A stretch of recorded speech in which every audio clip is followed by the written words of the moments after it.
You're listening to God Deserves Better, a program dedicated to equipping the saints to create like our Creator. Welcome to GDB. I am your host, Zach Lovelace. And I'm your host, Jonathan Laura. And we are here with a very special kind of interruptive episode here. I know that we had previously said you'll have 3 straight episodes dedicated to helping you make your own short film. Well, there's been some news. And so Yes. Jonathan and I kind of crawled out of our our dad little hibernation pods here where we make things way in advance to kind of speak to something that's more current right now. Yes. So, for those of you who haven't heard, there's now been an announcement by OpenAI that AI video is now to the level that we thought it would be. I don't know if you've seen before, like the Will Smith video eating spaghetti or any video like that. The where monstrosity. It just looks scary. And we laughed at it as filmmakers. Like, oh yeah, that's no competition. But there's a new software called Sora by OpenAI. And it is a text-to-video prompt model. So we're going to put a link to it in the description. But basically, you can, as ChatGPT or what is the other one with photos that you use a lot, Zach? Oh, Dolly? Or Midjourney? No, Midjourney, yeah. Dolly's kind of like, the rough version, but Midjourney's like the pristine image quality version. Yeah. This is the equivalent of Midjourney, but for video. So again, I'm going to put a link in the description, and you can see for yourself the quality of these videos and just how crazy it is, how fast AI has come in just like a year and a half, less than that. It feels like. Even the images, I still have images on my phone back when Midjourney first launched and was kind of a big deal. And it's goofy and weird and all sorts of stuff, and it gets dialed in. And you probably, if you're floating in the same circles as us and thinking about the same things and have the same goals, you probably have seen Sora at this point. This is the week that it came out. So it is making the rounds in terms of lots of influencers are talking about it. Well, it didn't come out. I want to correct that. So it's been announced actually. So they put out their test runs and everything, and there's no release date yet. But it's been announced. It's in testing right now. Main thing they're doing is testing for like safety, things like hate speech, misinformation, whatever. Violence. And actual scary stuff like depictions of people, actual famous people, Will Smith eating spaghetti. Yeah. You don't want that. So I've seen enough of Will Smith in my life. So I definitely have. Somebody slapped me. Nice. It's in the testing runs right now, so it's not out to the public. That's right, and that's fair. Correction. It's not actually available at the moment, but it is the fact that the abilities have been seen. It's making waves similar to that when ChatGPT first came out, and as a copywriter by day, ChatGPT. Whoa, I got this spiked hot chocolate right now. Man, spiked. You guys are in for it. You're going to be begging for an edited episode at the end. This is going to be a long episode. Oh yeah. But no, it's a similar moment, a little watershedy kind of moment. Not to oversell it, but video has made a great leap forward, and so we just wanted to talk about what that looks like for you and I, guys at our level, people coming up, people way out in Hollywood making a bunch of stuff. Like, what does it actually mean for you and I? And what can we anticipate, especially as Christians? How should we interact with this tool? And what can we anticipate will be issues with it? What will be benefits of it? That kind of thing. Johnny, I wanted to pause real quick. Yes. I think we want to address something. Yes. I want to apologize. I have my 4-month-old boy is crying in the room next to me. So if you hear any faint cries and screams, it's just my son. He's just trying to go to sleep. He's fine. He just doesn't like to sleep sometimes. We before we got on the mic, we were talking about this, and Johnny and I have both edited. And if you're an editor, you'll know exactly what I'm talking about here. But it's when you have an odd noise on camera somehow. But if you show people what it is, if you show people a fountain, let's say, and you have an interview and all you can hear is the rush of the fountain next to the subject, if you show them the fountain at the beginning, it's like magic. it goes away, like in their mind. They're like, oh, okay, they're just by a fountain. Like, it's oh, they're by a connected to the highway. You showed image. me a shot of a highway. Yeah, like it just gets rid of it. So I'm hoping going forward, you just aren't hearing your 4-month-old in the background. It's acknowledged. If I you are, apologize. There's nothing I can do about it. So let's just try to push through. let's just move on. Let's just move on already. So yeah, we're going to just do some real sketchy type things. We're going to sketch it out for you, what Sora looks like. And if you are a Kingdom Hearts fan, you might get tickled by the name. I know that Johnny is. Waning. I used to Sora, be when I was Sora. It's definitely a fan when I was like in high school, but that's not what you told me off mic, man. off mic, you told me, dude, I love Kingdom Hearts. It's so cool that they named it after Sora. I just wonder when the Keyblade is going to come into the Heartless.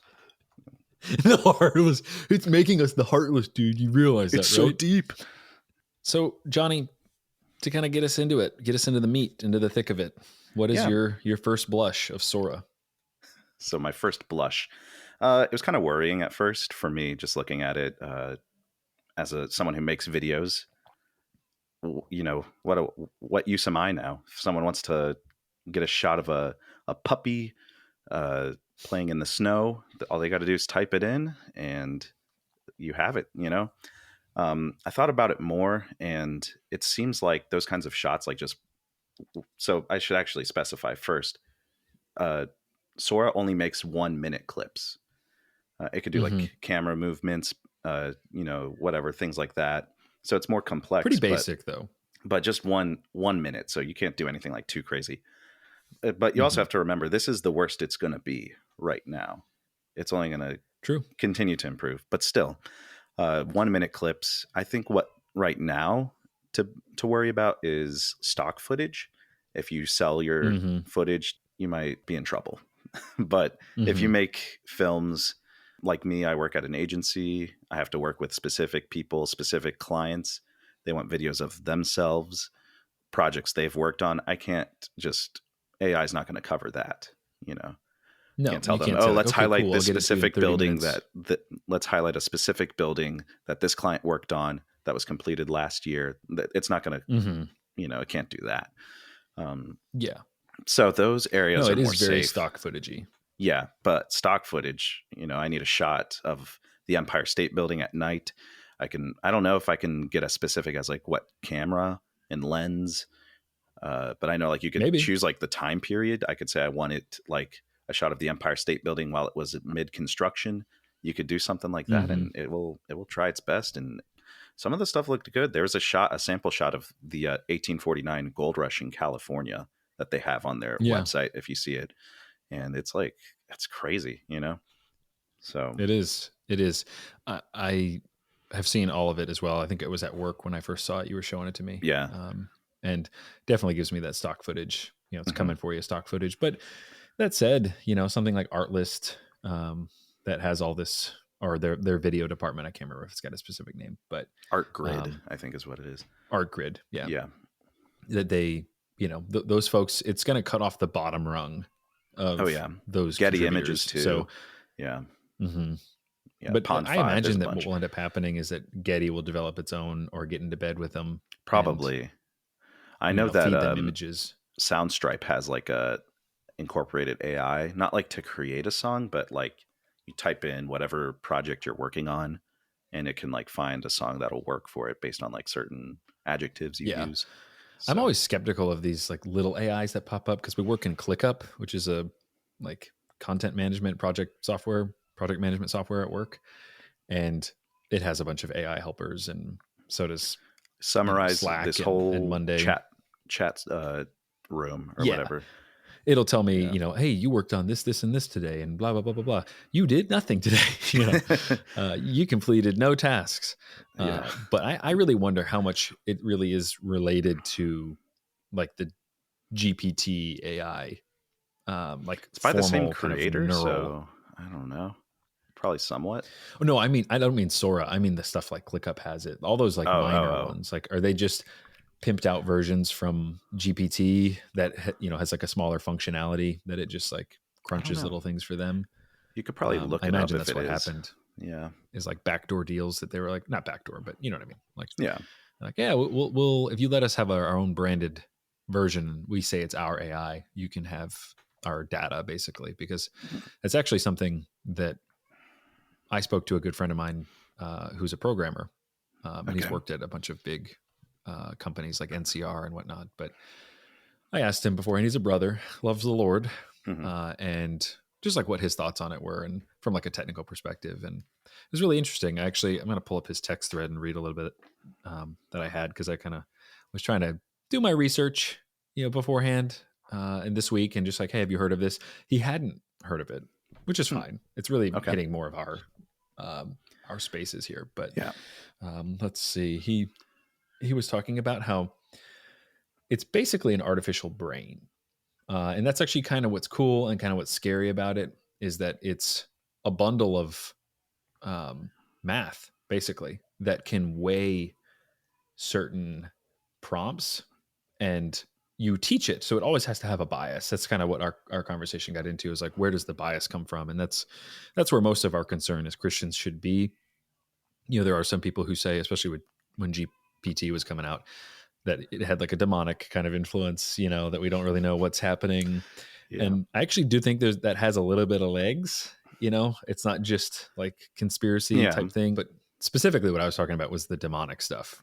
So saying that like AI is demonic in some, well, just the people who they look at it and it's like, it's a little bit of this, I don't understand it, so it kind of has to be, or could be a little whatever. Yeah. Okay. But I do think, having talked to my friend for a while about it, it's that if biblically speaking, we see demons are interacting with mind, right? They are talking to you. You have the demoniac, he has voices and whatnot. And they are not chiefly just interacting with the mind. Obviously they can interact with the body a little bit, or they could back in Jesus's time. But that if an AI is an artificial brain, an artificial mind, then there's something to be said about like a demonic presence or bias being capable, if it can affect your mind.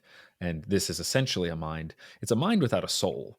I think that's the big thing. And that's actually why I'm really not afraid of it at all. Is that it can only really live in the past, even if the past is like only a few days ago, a few hours ago, like, which I don't even, in terms of human experience. But no. And I mean, I'm sure whatever behind closed doors, it probably is there, like just constantly taking in data or whatever. Sure. But you plug it into the internet and it's just like eating up news articles and whatnot. But it doesn't really know. Okay. Yeah. I was going to say, to your point about it not having a soul, I picked a quote that I really like, that from Jerry Boyer. He's an economist, also a brother in Christ. He said, "God made us in his image, and we can make computer programs in our image. But being in God's image, we are less than God. And being in our image, AI is less than us." I think that kind of like sums it up very well. It can only hit our, like the ceiling is us. Yes. Not that it can't get scary if you were to give it a body, if you put it in a robot and you're like, hey, I think that would be scarier, obviously, but I don't think it's truly making decisions. And that's actually kind of my initial first blush, is that all of the footage looks so unsure of itself. And it lacks intentionality. It can't tell you this is the way things should be. And that makes sense, because that's what you as the user, as the driver, are supposed to be giving it. Is soulful intentionality. And having played with Midjourney a whole bunch, and a bunch of other, like I said, ChatGPT, I use it every day for work. Like even that, I hate ChatGPT, and not even just as like a, because it's, edging out, it's cutting off the bottom rung of writers or whatever, but because it's so predictable. And I get there are other people who are playing with it hardcore, and that it can really surprise you and whatever. And you that's still actually have to something like that my fact friend check told it. me. I know You it's have to fact unreliable check it. for It can, information. Yes, it can hallucinate, which is the formal term about just like making stuff up. And it's done that to me at work. But again, I don't know if it could ever give you a definitive answer. I think the writing prompts, it's probably more likely to do that type of thing. But the video, I don't see that happening. Like even the most impressive shots that you see from Sora with like the the Japanese lady walking down the street. She's kind of floating, and the There's people like in a the guy in the background, if you look, background. Yeah. They're yeah, moving weird. One thing they're it cannot get phantomy, and right, if you look at some of those sample clips, is their hands. It can't yeah, do which hands was same with right. Midjourney. Okay. Yeah, it's just Hmm. certain aspects of humans can't get right. Which is actually kind of cool from a God perspective, because think about how complex your hand is. There's so many like bones and ligaments and muscles in there, and they're so Oh yeah. tiny, and they do so many weird things, and how we express ourselves with our hands. An interesting Hmm. statistic I pulled just to calm some fears about AI takeover or any, people that think that is a possibility. So we know this is from the National Institute of Standards and Technology. The human brain is amazingly energy efficient in computing terms. It can perform the equivalent of an exaflop uh, per second, of exaflop of mathematical operations per second. So that's I think I do an one. exoflop once a day at 9 a.m. Yeah, it's that's Anyway, exaflop is a billion billions. That's one followed by 18 oh, zeros.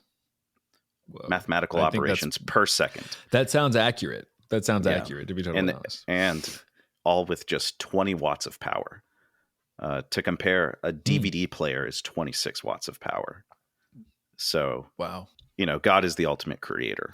Oh yeah, we talked a lot about the technology kind of broadly, and what that means culturally or whatever. Could easily be something bad. Obviously, I think a lot of people think of, oh, political cycles. Here we have these. It's an election year. Um, it's an election year. Here's Donald Trump saying something that he didn't actually say, or Joe Biden doing something he didn't actually do. We can make you look bad, or we can make you look good Yeah. with it. And now you don't know what it is. And all the boomers and the Gen X people are looking at it, and they're like, "Oh, that's got to be real." Um, Yeah. I anyway, mean, if you're not that's looking out obviously. for it, it's kind of it might be able to slide past the untrained eye. So, Oh, yeah. I agree. I agree. Uh, that said, for filmmaking, I think it's probably a net positive, Okay. just because it helps us punch up. Yeah. I can get a shot of the Taj Mahal, flying over the Taj Mahal, and which isn't physically possible, and I can put that in my movie. The thing is, it's going to call my movie up, which I Hmm. think is a good thing, like chain reaction wise. Like, you can't slap your terrible student film, you can't slap it together with some of these Yes. stock footagey shots and it look good. It's like, no, it's got to match something that looks like it belongs in a movie theater. Yeah. And you're shooting in that one angle, Hmm. wide angle, everything, We no real kind of lighting just setup, hit no an composition. inflation in terms of quality, I would say. Yeah, yeah, yeah. So that's, Standard is again, it going kind of goes up. back to the standards going up, and it should be easier to participate for the talented people. You're just finding that what you could do in real life without AI was the longhand work. Or wait, that was the shorthand work. Sorry, it was the shorthand work, and now you have to do the longhand work sitting Hmm. here behind a keyboard. Yeah, to that point, so with like AI now coming into the film making realm, I think that's going to make filmmakers lazier because they can get this Mhm. good of an output with less of the work, less of the time, less of the money. The people that will actually benefit from that is the masters of their craft, the wise that rely on For their sure. humanness and their skill. One of the safety problems that Sora has is that they're not sure like how they're going to be able to depict real people, celebrities, political Mm. figures. We kind of talked about that already. I feel like people who now create documentaries, biopics, Zach's favorite, depicting real people, depicting humans. Um, I feel like that's the space that we're going to occupy more. Um, Assuming that Sora AI will expand past like 1 minute clips a few years into the Mhm. future. That's kind of where I'm projecting, where it can make a feature film, Um, so I think the whole seeing is believing is definitely taking a dip. It already kind of has with Mid Journey, and just Mhm. now with video, we've kind of said that as well. I think Yeah. we need to become more discerning Mhm. as a people. not relying on video. We're going to have to rely on our other senses, I assume, experiences, Yeah. written records. So I that's going I to be kind of, predict that you know, that plays will become way big, Oh yeah. Oh way yeah. bigger in the It's a next very good couple of point. years, because they will be truly human, Yeah. whereas a lot of the commercials and even some parts of movies that you see, I think most Hollywood productions, you'll be paying to see something real. Not that the past few years with all of the CGI and everything, of course you're paying to see things that aren't real, but Yeah. um, that, yeah, the rest of your world is dominated by things that aren't real. Then what is real, there's a scarce aspect to it. So I think one of my goals would be to take over a local theater, like something that's kind of just been on its last leg for 30 Yeah. years now. And you just get in there and then you make that a hub for um, filmmakers and storytellers and stuff. Nowadays, the people coming up, where it's like, hey, we're going to just be this playhouse, which you thought was dead, this local Georgia middle of nowhere playhouse. And it's like, that's where all this talent is at now. That gets me Hmm. hyped. Yeah, that's a very good point. I didn't even think of that. And Yeah. that's where our drum that we hit about mastery, Yeah. you try like now the starting gun went off probably 10 years ago, and you need to work as hard as you can to understand your craft, Yeah. specialize. I would say, of course, you want to be a generalist because most filmmaking requires you to have a knowledge of many things, which is great, but have something that you really love that you can pour yourself into, because I think the cream will rise to the top, and hopefully, out of hard work and talent, and a lot of God's sovereignty and providence in your life, and blessing, Oh that yeah. you could still make a career. A lot of people think, oh man, this is the end of filmmaking and yada, yada, yada, yada. I think it's just changing. It's a It's just tool. changing. It's a tool that you can Hmm. utilize. And again, it's not even out yet. It to be released, but it is a Yeah. tool And it'll that probably God be has heavily ordained to be regulated. created. God Hmm. ordained AI to be created, and so it ultimately Yeah. will. It serves God. So it's Even, something to even think if it's about. been created by evil men for evil means, Hmm. it's amoral. It doesn't have its own morality. It is, you program the bias Sure, that sure. if Christians can get in there, this is a little bit of my post mill coming out. If the Christians can get in there and take that thing, it can be used for a lot of good, of course. Oh yeah, And I think that's something, goes back to one of our central pillars, is that there's no such thing as neutrality. You yeah. talk to Chat GPT for any amount of time and you realize it is not neutral. It is Oh not yeah, spitting out something that is neutral. You can tell it to be neutral and it is not. It's yeah. playing by the old school secular rules that died on the vine 15 years ago, and Mhm. the vacuum is there now. And one way it does serve God, I think, is it, and we mentioned it before. It gives us a deeper appreciation for Him, and just knowing more Oh yeah. about Him, knowing how complex our brain is compared to AI and computer programming and the internet, all that.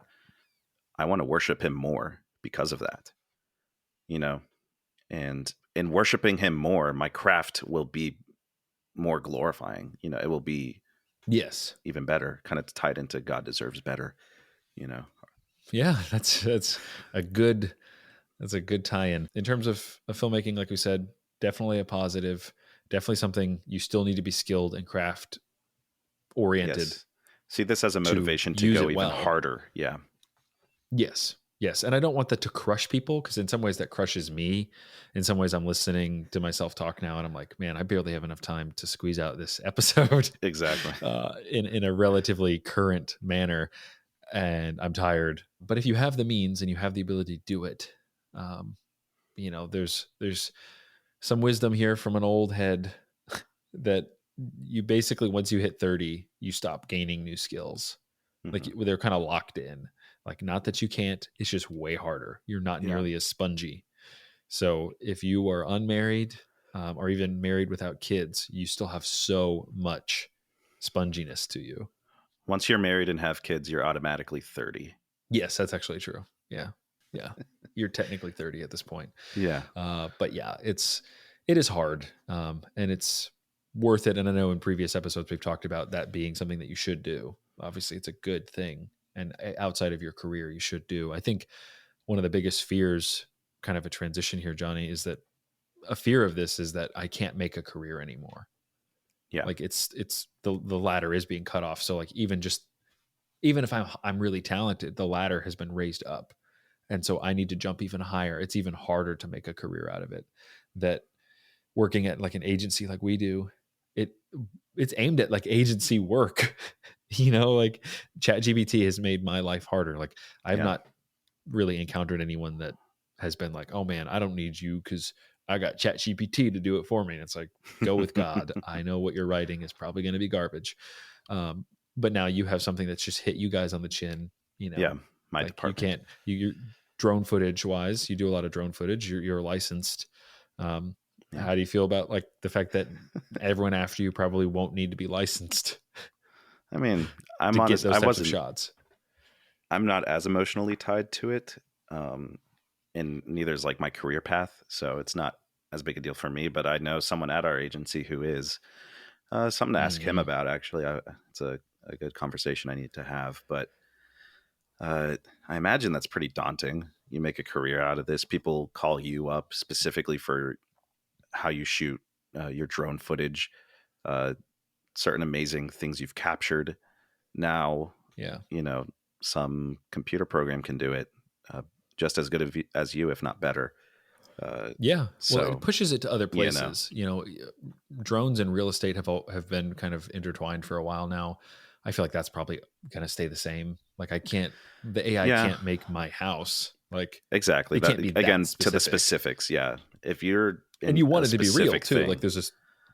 Yes, but the person I know sells their footage to be used as like stock footage. So I imagine that's gonna go away. At least that stream of revenue. But they could probably still get specific clients depicting specific real things. Yes. Yes. I don't know. One of the videos that they have on the website right now for Sora, the prompt was a shot of Big Sur, in California. Oh, that mountain. The mountain. Yeah. And it did that. That's a specific real thing. So, but it's not going to get as down to like this.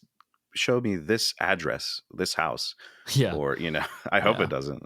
But well, exactly. And I imagine some real estate businesses, Google Maps or whatever, is probably already in that business. There is. It's called Google Earth Studios, or Google Earth. It's like Google Studios or something like that. And that's like it's 3D renderings. It's not real, but you just and it can't be used commercially. So it's whatever rendering you make from it. We'll get there. You need to get permission, and then you can't use it commercially. You have to whatever you put it in. You have to cite Google Earth Studios, and it has their watermark in it, and you can't make money off of it. So it's like maybe that's where I hope. This hopefully goes. We get. There is watermarks on it already. Things are. Yeah, I can crop that out though, dude. Oh yeah, can't stop the crop. You can't stop the crop. Another thing though that they said they're working on a detector for it, but I know there's one for ChatGPT, and I've heard the one for ChatGPT is actually really unreliable and bad at detecting itself. I feel like I'm probably take it with a grain of salt. Accurate. Like me personally, if you gave me you are in it all day, I could tell you. Yeah, I'm in it all day, dude. All day. Yeah. So kind of landing the plane here in terms of filmmaking, like we said, it's pushing us into all sorts of directions. It's making things that were dead come to life. It's making things that are dying extra dead, and it's making it harder and easier at the same time. But I think regardless, we have to have hope. Obviously, as Christians, we are just hopeful people. Doesn't matter if an EMP hits the US and no technology works at all anymore. I think I'm going to be, my aim is to be hopeful, because my hope is not in the technology. My hope is not in the career that the technology provides or anything. My hope is in Christ, who provides life to me. And like you said earlier, God ordained this to happen. It's not like it snuck up on him. He turned around one day and he's like, no, it's all part of his plan. And it's, we don't know what will come of it ultimately. So I think having a spirit of exploration is actually something that we should focus on. Be an early adopter. I think as a Christian, filmmaker, you have to be an early adopter. We maybe have said that in an episode in the past, but I know that you and I have talked about it off mic. Yeah. Where, we, at this point, technology is moving so fast, you just cannot be like just a vintage loving guy, which is my problem. Being an early adopter, you have to be wise. I think wisdom is the word of the hour. Be wise. And what is the beginning of wisdom? It's the fear of the Lord. So I just hit that script and like become wise, man. Hit that script. I don't like that. I don't endorse that. This is something that Johnny would have edited out of this episode.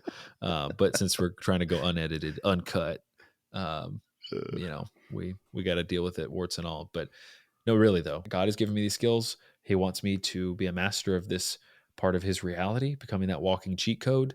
And so when some new technology comes around, I'm getting that. I'm able to discern very quickly whether or not how I can use it and how it maybe could be used for evil, and then guarding myself from those things and adopting it in ways to help me in other ways. So, yeah, Sora, I'm not afraid of you. We're not afraid of you. Yeah. Consider us heartless. That's all you had to say. Yeah. Yeah. You're not going to make me one of those heartless. Yeah. Anyway, please follow us on all our socials, TikTok, Instagram. We're mainly an Instagram kind of driven group here. We're going towards TikTok now. So we are getting up in the talk here. So yeah, it'll be linked in the description.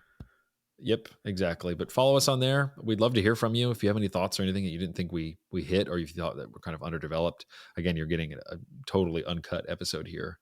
So I might cut a thing or two. I don't know. We'll see. Oh, okay. So you'll leave them guessing on what you cut. All right, that's great. But yes, please follow us. And next week we'll be resuming ask us questions. How to make a short film. We'll be tackling the production phase. So keep an ear out for that. Also, I wanted to announce that on what day is it on? It is on March 10th. The Oscars. Oh, yes. Oscars will be happening on March 10th, and we will be uploading an episode the next day on March 11th. If you want to hear our hot, spicy reactions to the Oscars, please tune in, because I think the Oscars generally aren't worthwhile. But save it for the episode to talk about. Yeah, you're right. Cut that out. Cool. But no, until next time, let's get out there and work heartily for our good and gracious God, the Redeemer of men. Amen. Thank you for listening to God Deserves Better, a production of PEMMICAN Studios.